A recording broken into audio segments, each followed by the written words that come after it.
Баршаңызға қайырлы күн достар. Бүгін сіздермен осындай жеңіл печенье рецептісімен бөлісемін.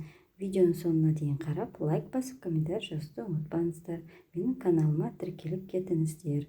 Ол үшін бізге ерітілген сары майдың үстіне шекер қосамыз. Өзіңіздің қалауыңызша қатты тәтті ұнатсаңыздар көбірек салуға болады шекерді.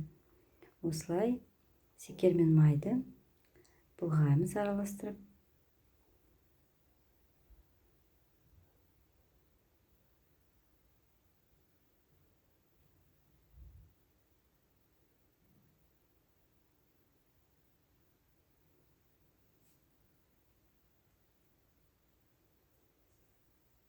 Bir жұмыртқа жарамыз. Былғаймыз барлығын жақсылап араластырып.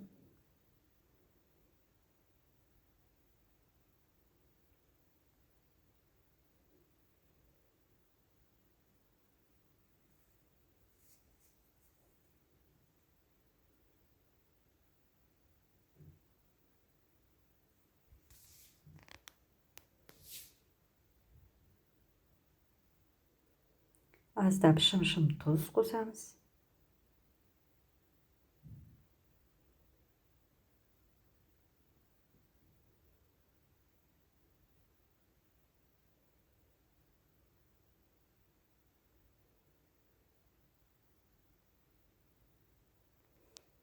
Аздап ас содасын қосамыз.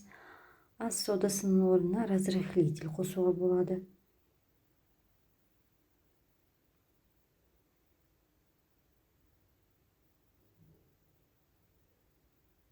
Барлығын былғаймыз.